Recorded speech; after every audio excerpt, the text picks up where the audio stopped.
Today in the EU. Making sense of Trump's tariffs. What should the EU expect?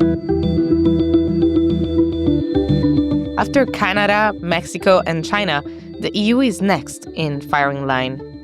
Donald Trump's tariffs could be levied on the continent anytime soon if his statements are to be believed. Is Brussels ready to respond? And how could the EU be caught in the midst of a global trade war? Hello and welcome.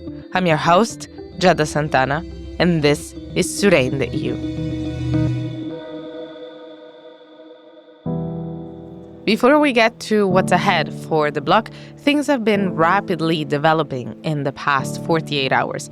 President Trump first announced new tariffs under a special law that allows him to take over major economic powers during a national emergency, the same law he invoked 11 times at least during his first mandate.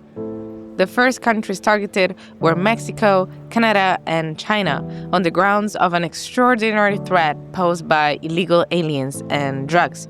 In particular, the illegal smuggling of the opioid fentanyl. The president will be implementing tomorrow a 25% tariffs on Mexico, 25% tariffs on Canada, and a 10% tariff on China for the illegal fentanyl that they have sourced and allowed to distribute into our country.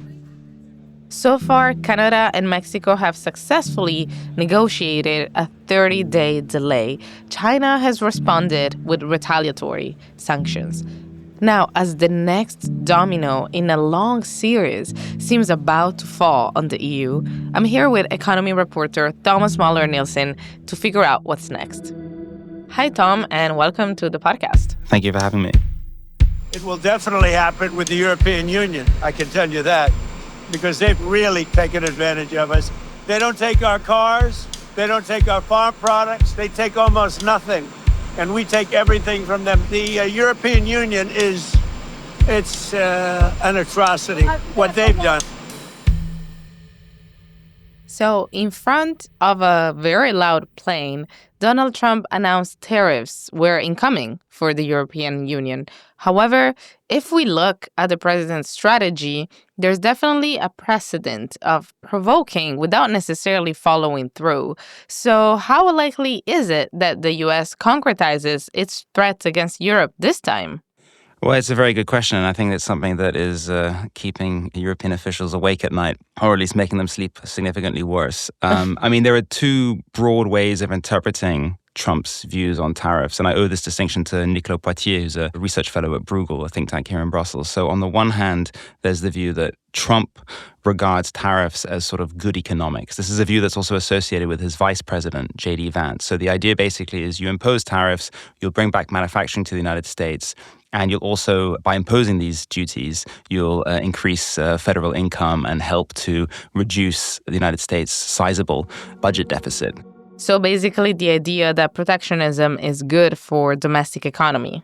Sort of this idea that tariffs are just good economics and you should impose them. And then there's another view, which is associated, among other people, with Scott Bessent, the new U.S. Trade Secretary, which is that tariffs are a negotiating strategy. Ideally, you wouldn't impose these tariffs. What you do is you threaten to use them in order to gain leverage over certain countries. So this might be, for instance, in Denmark's case, to gain control or greater control of Greenland, or to gain greater access to certain markets, or whatever it may be. But the idea is tariffs aren't necessarily good economics, but they should be used as a threat. Well, indeed, there's ground to think that the second interpretation could be correct. On Tuesday morning, Canada and Mexico managed to negotiate a halt to the tariffs that they were supposed to incur. How did the two countries leverage and manage to reach an agreement? Well, so what happened was Mexico and Canada engaged in some last-minute diplomacy, and they were able to reach basically a deal which meant that they were going to increase security on their mutual borders with the United States to prevent immigrants coming in or undocumented migrants from coming in from Mexico, and also to reduce the import of fentanyl, which is a very dangerous drug, which has taken many tens of thousands of American lives over the last few years. Having said that, Trump did follow through on his pledge to impose 10% tariffs on China. Right. Now, the interesting thing about, which suggests that it's sort of the J.D. Vance view. He's kind of just imposed them. And what's interesting about that is he didn't really give China that much time to kind of come up with a counteroffer. He sort of just went ahead and imposed it. Then again, you might also, and this is why the whole situation is just very difficult to interpret, on the campaign trail, the standard pledge or promise that Trump repeated was that there are going to be 60% tariffs on Chinese goods and 10 to 20% tariffs on goods from the rest of the world in general. He did sometimes suggest that he might also impose, 100% or 200% tariffs on vehicles coming from Mexico. But in general, that was the standard pledge he would make: 60% on China, 10 to 20% on the rest of the world. Now, obviously, over the weekend, when he first announced these tariffs, it was 25% Mexico, Canada, 10% China. Yeah, and in the end, tariffs to China amounted to less than those to Mexico and Canada.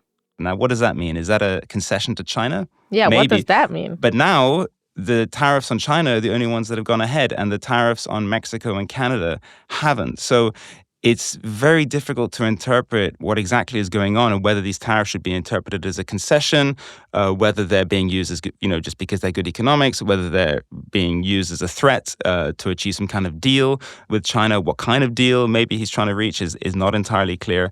In fact, China went ahead with a cocktail of retaliatory measures, including targeted tariffs, export controls, and investigations into American companies. Right. So initially, China's response was to launch a complaint at the WTO, which seemed sort of quite a weak response, you might say.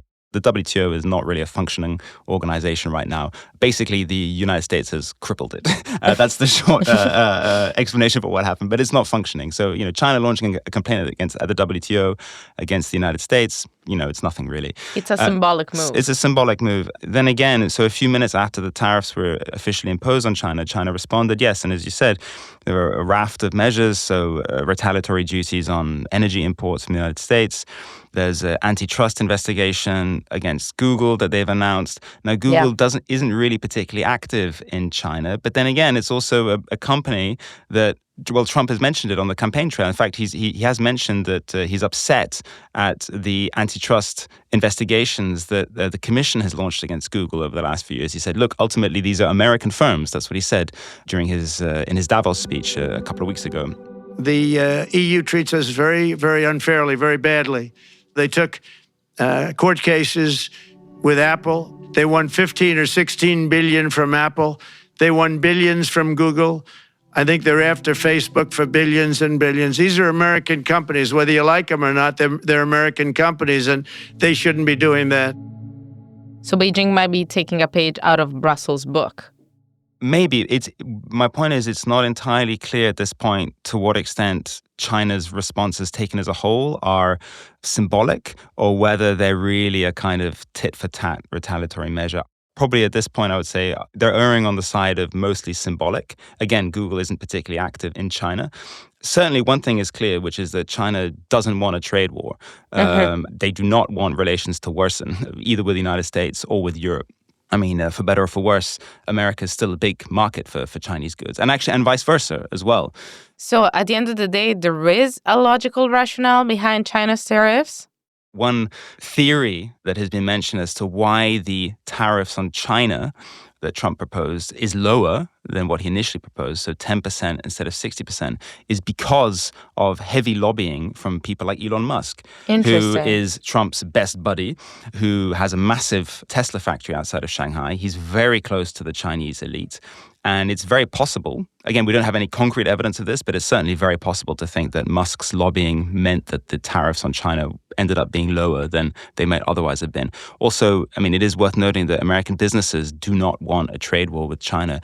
The American Chamber of Commerce, for instance, has been very clear about that. They do not want a trade war. They still regard China as a useful market, both for exports to China and also as a place where they can still engage in a large amount of manufacturing.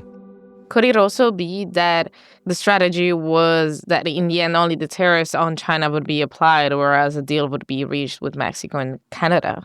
Because Donald Trump was counting on reaching a deal with Mexico and Canada. And again, this is a genuine question. Could it have been that he actually knew that the only tariffs that would be put into place were the ones with Beijing? Because the impact on the United States would be much worse. Yeah. Well, yeah. So it's a very interesting question, actually. So the Tax Foundation, which is a Washington-based NGO, and again, these things are very difficult to predict, but they estimated that Trump's proposed tariffs of 25% on Mexico, 25% on Canada, 10% on China would reduce the US GDP by around about 0.4%. And 0.3% of that would be because of the tariffs on Mexico and Canada, and only 0.1% because of the tariffs on China. So without the imposition of tariffs on Mexico and Canada, the impact on the US economy would be much less. I would say, though, that, again, these things are difficult to predict. The Tax Foundation's analysis did not take into account retaliatory measures. There's another estimate by analysts at Bloomberg which suggests that if you take into account retaliatory measures, then the impact on US GDP would be much higher, more than 1% of GDP. And it might also have inflationary impact. Again, assuming that all of those measures were imposed. I mean, Trump is sensitive to this as well. He's sensitive to the potential impact on the US stock market. It's something that he talks about a lot. The US stock market is doing very, very well, at or near record highs. Obviously, if there's a trade war, there's a big risk that the stock market could tank, and that's something that he's also sensitive to. I think we should resist the urge to kind of have a kind of overarching explanation for the events of the last few days. Is Trump pursuing, a strategy of threatening tariffs but not imposing them, or is he pursuing a strategy of imposing tariffs because he thinks they're ultimately good economics? Perhaps there just isn't a straightforward, singular answer to this. Perhaps it is a little bit of both, and maybe Trump himself is slightly conflicted on this issue. Well, either way, the EU should be prepared in case tariffs come. What member states would be the most affected, and how would that impact compare to the consequences for Canada and Mexico? Well, certainly Germany, Europe's largest economy, whose economy is heavily export dependent. They export a significant number of high-end automobiles to the United States, so that would be heavily affected. Denmark, which exports a lot of pharmaceutical products to the United States, including Ozempic, this weight loss drug. These goods are what economists call price inelastic, which means that demand is not significantly affected by price. The idea being these are, expensive products typically targeted at, rich individuals. So, if you're a rich American and you want to buy a Porsche, or Porsche, however you pronounce it, if it's going to cost you an extra 10 or 20%, you're still going to buy your Porsche. Yeah, the demand of luxury goods is not impacted by stress or inflation. Yeah, and also, as a proportion of total exports for the European Union, I think around roughly 20% of their exports go to the United States. For Mexico and Canada, it's significantly higher. For Canada, it's around 3/4. For Mexico, it's 4/5. So whatever impact Trump's tariffs have, assuming they come on Europe, it'll be far less significant than the impact on Mexico and Canada. Again, assuming that they come. One interesting thing that is worth noting is that if Trump goes ahead and imposes tariffs on Europe, it seems that it would be blanket tariffs across the board, although we don't know that for certain. Right. The EU, it seems, again, from what I've heard, that the EU will not reciprocate with blanket tariffs of its own. It would be more targeted. And the reason for that would be that this would not be WTO compliant. So it seems that the Commission, at least in this particular area, does want to not violate WTO rules. So if Trump goes ahead and says, I'm going to impose 20% tariffs across the board on all EU exports to the US, its retaliation will not necessarily be tit for tat. It will be looking at particular sectors and imposing tariffs on them. Hopefully striking a deal. And potentially striking a deal. And this is a question that I just asked the Commission at their regular midday briefing. My question was, is this, or the events over the last 24 hours, does that give you hope that a deal can be reached with Trump? Because at least a provisional deal with Mexico and Canada has been reached. There's a 1-month pause, but it seems, it's very positive news. Certainly Mexico and Canada are very happy that a deal has been reached. So that suggests a deal could be reached. But again, in China's case, tariffs have been imposed and we now see retaliatory measures. So I think there's room for both optimism and pessimism. Pick your poison. Right. And in terms of impact, according to the latest data published on Monday, inflation in the Eurozone rose to 2.5% in January. Now, could tariffs on EU goods further bolster inflation and with it all the derived effects of it, a decrease of purchasing power, anti-EU sentiments, and all that. Yeah, I mean, so inflation has come in a little bit hotter than expected. So it's 2.5% instead of 2.4. I don't think this is really going to be something that's going to massively affect monetary policy going forward. I mean, something that we have spoken about before is this idea that Trump, if he goes ahead with his protectionist policies of imposing tariffs on all U.S. imports or a significant number of U.S. imports, and if he deports huge numbers of people, it's very likely that these measures will be inflationary, which will mean that the Fed will maintain interest rates at a higher level than they otherwise would. And this probably would strengthen the dollar and mean that U.S. exports then become less competitive relative to the EU, which could be beneficial for the European Union. But again, these things it's hard to predict exactly. I know I'm putting you in a hard spot today. Yeah, I mean, then again, there is also another economic danger of Trump's policies, which is that by incentivizing the Fed, U.S. Federal Reserve, to maintain interest rates at a higher level, this could push up borrowing costs for many member states.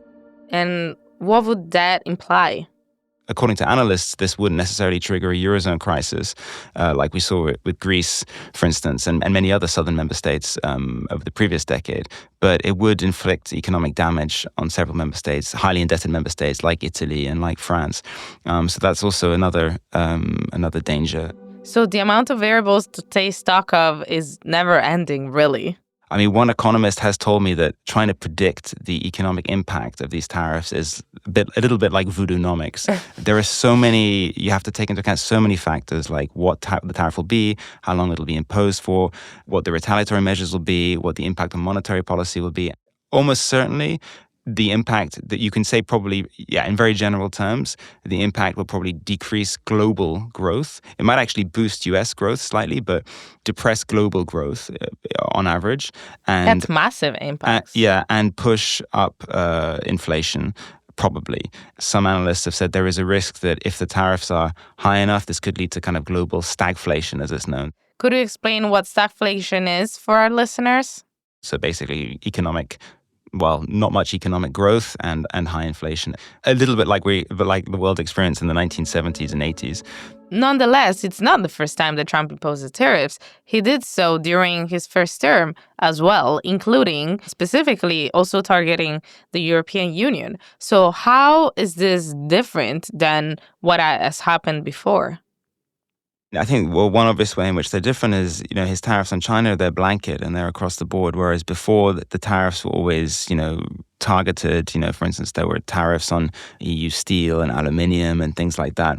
So I think one other major difference, at least that I sense after Trump has returned to office, is that he seems to be someone with more of a plan, or rather with more specific goals. Like, he seems to be someone who's really attempting to follow through on certain promises, like mass deportations, like potentially initiating some kind of trade war. And what makes you think that?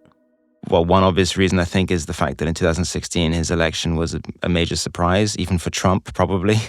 So when he came into office, he didn't really have some kind of grand plan, whereas in this case, he's certainly someone who seems to be on much more of a mission.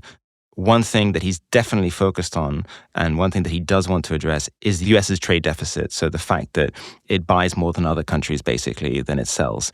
And this is something that he does want to address. Now, how exactly he's going to go about addressing that, it's still not entirely clear. Thank you, Tom. I guess we'll be here for it. This was Euractiv's podcast, Today in the EU. Sound design by Miriam Sáenz de Tejada and Niels de Keokelare. Research and production by Charles Cohen. Visit Euractiv to stay on top of the latest news and sign up for our newsletters. You can find us on Spotify, Apple Podcasts, and your favorite streaming platforms. Don't forget to subscribe and give us a review. It will really help us spread the word about our work. See you tomorrow. As part of our commitment to accuracy, inclusion, and transparency, Euractiv is part of the Trust Project.